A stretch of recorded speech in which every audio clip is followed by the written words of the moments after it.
제가 평소에 타는 차는 뭐 여러 대 있지만 그 중에서 EV3 아주 만족스럽게 타고 있는데요. 사길 잘했다. 크기나 디자인이나 성능이나 정숙성이나 뭐 하나 빠지는 것 없고, 전기차에서 조금 약점이라고들 얘기하는 승차감 이런 것들도 굉장히 부드럽고 굉장히 잘 만들어진 걸 알 수 있죠. EGMP냐? 이것에 대한 논란이 정말 많았는데, EGMP면 어떻고 아니면 어떠냐, 그런 거 있잖아요. 부먹과 찍먹 중에 어떤 게 답입니까? 그러면 어떤 분들은 부먹입니다, 어떤 분들은 찍먹입니다, 이렇게 싸우는 분들 계시잖아요. 근데 김준현 씨가 그때 명쾌한 답을 주셨습니다. 부먹 찍먹 고민할 사이에 한 개라도 더 먹는 게 이득이다. EV3가 EGMP든 아니든 그런 거 고민하지 마시고, 차가 좋으면 좋은 거고 차가 나쁘면 나쁜 거죠. 그런 거에 대해서 뭐하러 그렇게 신경을 쓰나요? EGMP가 지나치게 좋은 것으로 과장되는 바람에 이게 많은 사람들에게 오인을 만들어내고 있는 것 같습니다. 일단 이 차는 정말 마음에 드는 게 주행 가는 거리가 대단해요. 이 차에는 현대 LG 인도네시아 공장에서 HLI의 배터리가 들어있습니다. 한 번 충전하면은 지금 배터리가 77% 남아있는데 주행 가는 거리 435km, 맥스 550km까지 갈 수 있다고 해요. 550km는 도대체 어떻게 운전하면 저 정도 나오나 싶긴 한데, 어쨌든 그래도 갈 수 있는 거리입니다. 저거 뻥은 아니에요. 그러다 보니까 매일 아무렇지도 않게 그냥 직원들이 막 타는데, 막 타면서도 충전은 일주일에 한 번을 채 안 합니다. 주행 가는 거리가 충분하게 나온다. 그게 지금 EV3의 가장 큰 장점이라고 할 수 있어요. 배터리가 기본적으로 82kWh 배터리가 들어가니까 이 정도 차체에 이 정도 배터리가 들어가 있는 차가 세계적으로 몇 없죠. 시내 도로 다녀보면 주차하기도 편하고 이렇게 막히는 길에서 슉슉슉 빠져나갈 때도 유리합니다. 굉장히 편리한 자동차라고 할 수 있다. 어떤 분들은 얘기합니다. 아니, 너 왜 맨날 전기차에만 진심이라고 하냐? 왜 이렇게 전기차만 좋다고 하느냐? 이렇게 말씀하시는 분들이 많이 계셔서, 그래서 오늘은 간단하게 제가 왜 전기차를 좋다고 하고, 그리고 또 왜 우리 주변에 영웅 같은 훌륭한 인재들이 필요하다, 전기차를 이끌어가는 사람이 많이 필요하다고 말씀을 드리고 있는 건지, 이걸 간단히 살펴보도록 하겠습니다. 자, 들어가서 좀 더 살펴보도록 하죠.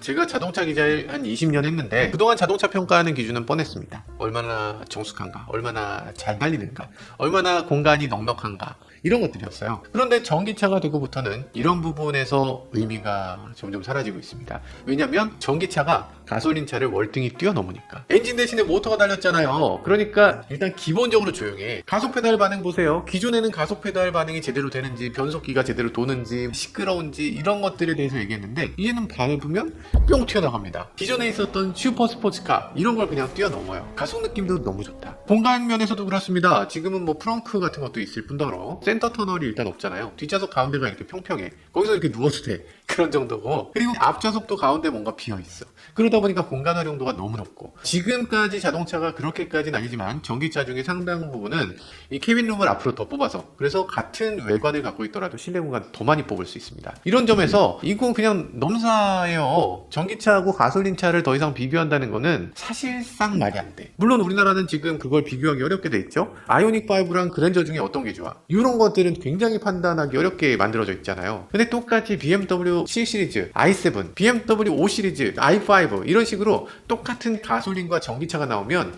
이거는 그냥 넘사벽으로 전기차가 좋은 겁니다. 물론 전기차가 처음부터 쭉 좋았던 건 아닙니다. 처음 제가 타본 전기차 생각해보면 미쓰비시 아이미브라는 차였습니다. 아이미브는 예뻤지. 예쁘긴 했어.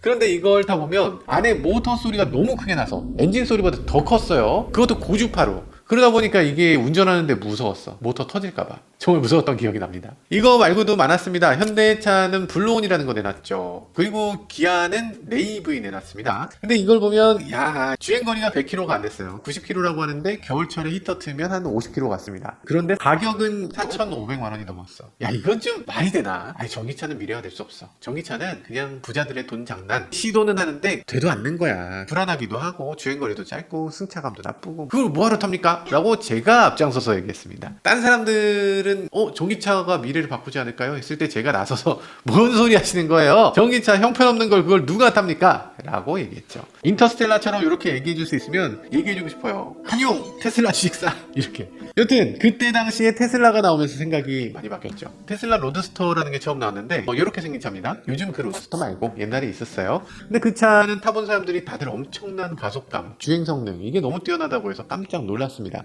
그게 2008년에 있던 일이야. 그때 당시 로터스 로터스를 기반으로 해서 정말 작은 차였어요. 2인승이었습니다. 그런데도 불구하고 차 타본 사람들은 입에 침이 마르도록 칭찬을 했습니다. 그렇지만 그때 당시 로터스 당연히 소량 생산하는 거였고, 제가 직접 공장에 가서 봤는데 페인트를 손으로 칠하고 있었어. 로봇으로 칠할 수가 없는 정말 소량 생산 자동차, 엄청나게 비싸기도 한 자동차였습니다. 수요를 절대 따라갈 수가 없었죠. 그 이후에 테슬라가 어떻게 했을까? 테슬라가 직접 자동차를 설계하고 직접 만들어냅니다.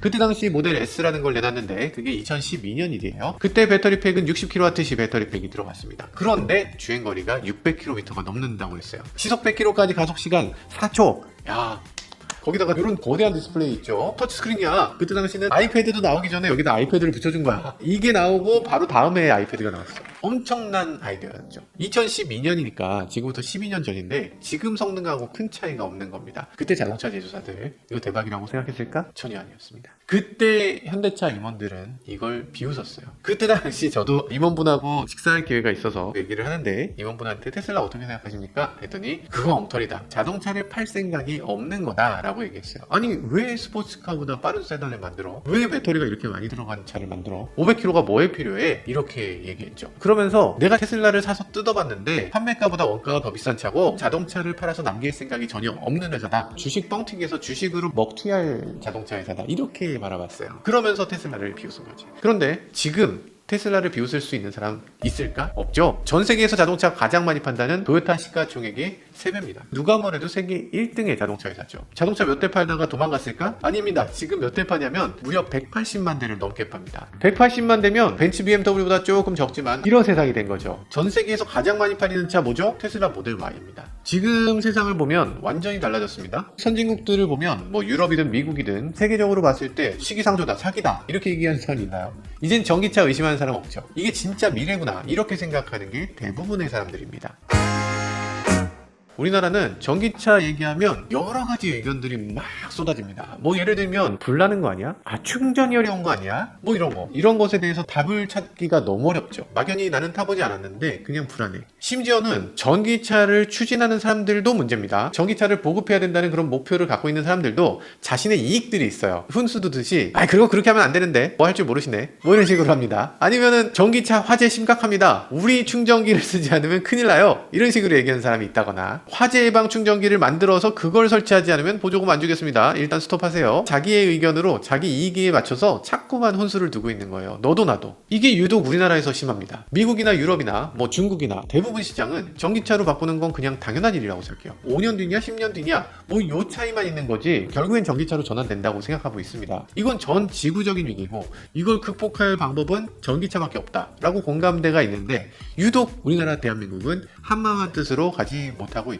여러 가지 이유가 있을 텐데 그 중에서 어떤 분들은 얘기하실 겁니다. 일론 머스크가 우리나라에 없으니까, 아니면 테슬라 창업자 마틴 에버하드 같은 사람이 없었으니까, 아니면 중국의 비아디 왕천푸, 샤오미 레이진 뭐 이런 사람들이 없었으니까, 이런 이유도 있을 겁니다. 그 말도 맞는 것 같아요. 적어도 분명한 건 미국이나 중국에는 이런 사람들이 있었고 전기차 시대에 물꼬를 트고 전기차에 대한 등대 같은 것이 되어준다는 거죠. 미래에 대한 확신은 누구도 없잖아요. 미래가 어떤 식으로 갈지 모르지만 저 사람들의 얘기를 들어보다 보니 저게 미래가 맞구나 라고 공감할 수 있는 그런 사람들이 있어야 되는 거죠. 생각해보면 지금 세상이 발전하잖아요. 이런 노트북이라든지 스마트폰이라든지 AI라든지 이런 시대가 다가오는 거, 이런 것들 그냥 이루어진 게 아닙니다. 당연하지만 지금 벽에서 전기가 나오는 거, 이런 거 그냥 나온 게 아니잖아요. 니콜라 테슬라라든지 토마스 에디슨이라든지 그런 사람들이 연구를 적극적으로 하지 않았다면 지금하고는 전혀 달랐을 겁니다. 스티브 잡스가 만약에 이 아이폰을 만들지 않았다면 애초부터 이런 스마트폰은 없었거나 엄청나게 늦어졌을 거고, 그레이엄 벨 뭐 이런 사람이 전화를 만들지 않았다면 전화가 만들어지는 것도 어려웠겠죠. 노트북 같은 기술 시간 지난다고 저절로 만들어진 게 아닙니다. 실험실 비커 같은 데다가 뭐 이런 철하고 뭐 이런 반도체하고 넣고서 막 흔든다고 저절로 만들어지는 게 아니잖아요. 누군가가 이걸 리드하고 많은 사람들이 여기 동참했을 때 그런 사람들이 이 사회를 한 단계씩 더 앞으로 나가게 하는 숨은 영웅들이 되는 거죠. 지금 우리나라도 이런 영웅들이 필요하지 않나 하는 생각이 들어요.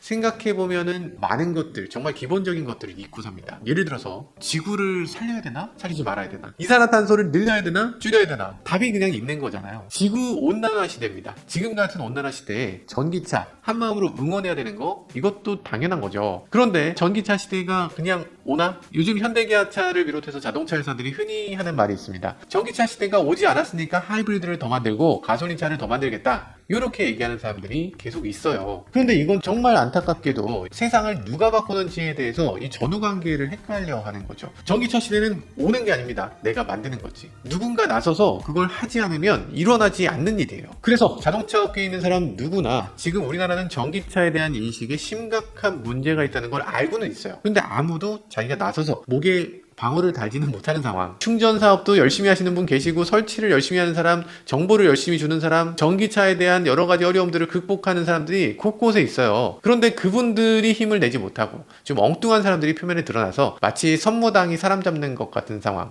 이런 게 계속되고 있는데 이게 너무 안타까운 상황이라고 할 수 있습니다.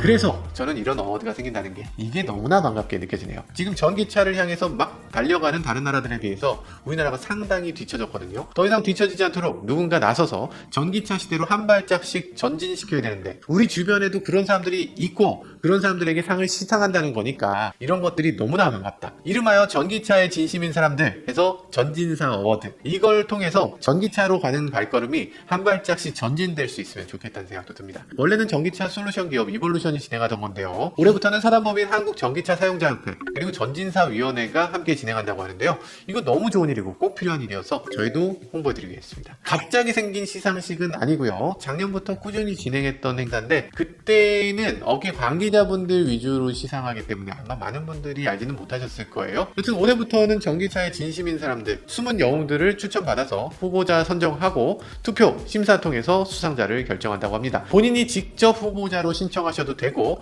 주변에 혹시 이 사람 어때요? 하고 전기차 발전에 공을 세운 분이 계시다 그러면 추천할 수도 있습니다. 대상 1등은 300만원, 공로상 1등은 50만원, 우수상 10팀은 50만원씩 상금을 제공해 준다고 합니다. 후보는 뭐 다양합니다. 전기차에 대한 개발, 전기차 보급에 대한 공로, 전기차 시스템에 대한 개선 등등 어떤 것이라도 상관없어요. 전기차 시대 전환을 위해서 힘써준 분들, 전기차의 진심인 사람 모두 신청 아니면 추천 가능하니까요. 후보 추천 우리 아빠, 이유 전기차 100만 킬로 탔으니까, 이런 거 괜찮아요. 후보 나 전기차 100대 팔았습니다, 이런 것도 괜찮아요. 내가 추천한 사람이 수상자가 된다면 추천한 사람한테도 상금을 준다고 해요. 아니 이거 추천받으면 50만 원인 거야? 대박. 될만한 사람들이 누구 계신 것 같은데 나도 추천해야 되겠다. 접수하는 방법 간단합니다. 전기차에 진심인 사람들 커뮤니티에 가입해서 여기서 신청, 추천 이렇게 누르시면 됩니다. 저희가 링크 남겨놓을 테니까 눌러서 들어가서 하시면 돼요. 아니 저는 전기차 관련된 사람 하나도 모르는데요. 누구라도 상관없습니다. 일단 해보면 되잖아요. 일단 해보셔서 정말 많은 분들이 상타가셨으면 좋겠습니다. 추천한 사람들도 많이 가져가셨으면 좋겠고요. 심사는 3단계로 나눠져 있는데요, 서류 심사를 통해서 본선 진출팀을 20팀 선별을 하고요, 2차 심사 전진사 커뮤니티를 통해서 투표를 진행합니다. 3차 전진사위원회가 50%, 전진사 커뮤니티 투표 50% 반영해서 최종 수상자를 선정한다고 해요. 최종 수상자는 12월 32일 롯데 시그니엘 76층 그랜드 볼룸에서 시상을 한다고 하는데, 정말 시그니엘 76층? 이거 여기서 상 받아도 되게 간지나겠다. 여기서 상 받으면은 굉장히 행복하실 것 같네요. 이번 상금과 상패는 이볼루션에서 마련했다고 하는데요, 더 행복한 전기차 생활을 만들어가기 위해서 노력하는 회사라고 하니까 저도 응원 열심히 해야 될 것 같습니다. 이렇게 수고해 주셔서 대단히 감사합니다. 네, 이제는 여러분들이 도와주셔야 되는 때입니다. 많은 분들이 후보 추천해 주셔야 되고요, 참여 열심히 해주셔야 되고요, 그래서 전기차 보급에 도움을 주시는 영웅들 잘 발굴해내고 더 응원해서 우리나라 전기차가 더욱더 발전할 수 있도록 힘을 실어주셨으면 좋겠습니다. 지금까지 저는 모카 김한용이었습니다. 감사합니다. 야씨 50만원인데 나 같아도 추천해야 되겠다. 누구 추천하지? 이영빈 추천해야 되나? 저는 예선 탈락. 이영빈. 제가 한창님을 추천하고 50만 원. 50만원 받아? 좋네. 서로 추천해야 되겠다.